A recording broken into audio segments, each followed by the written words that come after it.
बिहान बिहान बस चढेर आज चाहिँ हामी धरानमा रहेको बुढा सुब्बा मन्दिर दर्शन गर्न दिदीहरूसँग लाग्यौँ। फेरि गाडी चाहिँ एकदम प्याक पो रहेछ, त्यही पनि मान्छेहरू उभि चढिरहेको थियो। फेरि मेरो सिटको छेउमा चाहिँ सानी नानी परेको रहेछन्। त्यसपछि हामी अगाडि लाग्यौँ। करिब 1 घन्टापछि हामी चतरा धाम आइपुग्यौँ। एकदम चिसो ठाउँ पो रहेछ। यति धेरै गर्मीमा पनि चिसो ठाउँमा आएर होला कस्तो आनन्द पो लाग्यो। यही बसिराख्नु जस्तो पो लाग्यो। फेरि यहाँको चतराको कोसीको छेउको रिसोर्टहरू त बगाएको रहेछ, ढुङ्गाहरू पनि देखिन। त्यसपछि अगाडि हामी बढ्यौँ। अगाडि चाहिँ फेरि मामाको चेकिङ पो चलिरहेको रहेछ।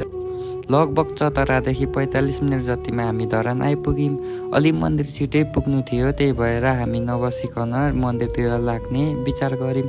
त्यही भएर हामी चट्टसँग अटो बोलाएर हामी सबैजना चढ्न थाल्यौँ। त्यसपछि हामी अटो चढेर धरानदेखि हामी बुढा सुब्बा मन्दिरतर्फ लाग्यौँ। फाइनली गाइस हामीलाई चाहिँ अटोले 3 मिनट जतिमा बुढा सुब्बा मन्दिर पुर्याइदियो। त्यसपछि हामीले त्यहाँको पूजाको सामानहरू किन्यौँ अनि त्यसपछि हामी मन्दिरतर्फ लाग्यौँ। मन्दिरको गेट चाहिँ अलिक नजिकै भएर हामी चाहिँ हिँड्दै गयौँ।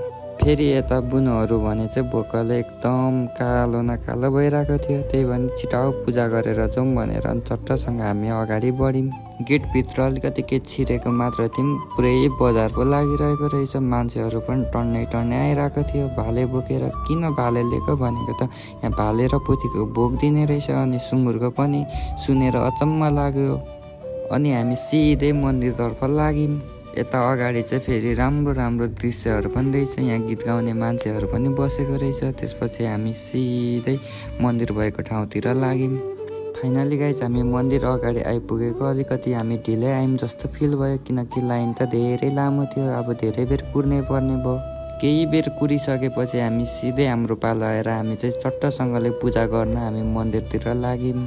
अनि हामी मन्दिरभित्र छिरेर हामीले लिएको सामानहरू चढाउन थाल्यौँ। अगरबत्ती धुप बाल्यौँ। अनि त्यसपछि नानाहरूले नि पूजा गरिसक्नुभयो।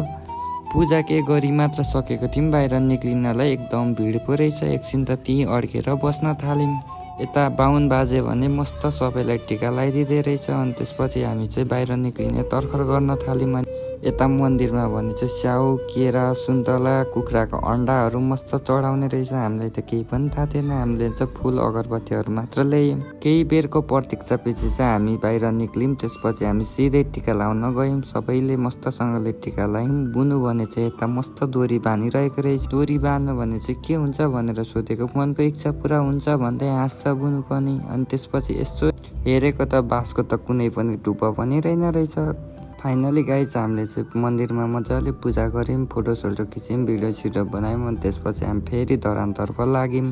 एकछिन पछि फेरि हामी धरान आइपुग्यौँ। साह्रै भोक लागेको थियो, त्यही भएर हामी चाहिँ खाजा खान सिधै रेस्टुरेन्टभित्र छिर्यौँ। फेरि यता चाहिँ नाना बुनुहरू चाहिँ अगाडि नै आएर मस्त अर्डर दिइसकेको रहेछ। अनि त्यसपछि म पनि मस्तसँगले बसेँ। अर्डर गरेको करिब 10 मिनटपछि हाम्रो मोमो चाउमिन आइपुग्यो। नानाले थुक्पा अर्डर गरेको थियो, थुक्पा चाहिँ अलिक ढिलो आउँछ भन्यो। साह्रै भोक लागेको बेला हामीले चाहिँ खान थाल्यौँ ल्याम।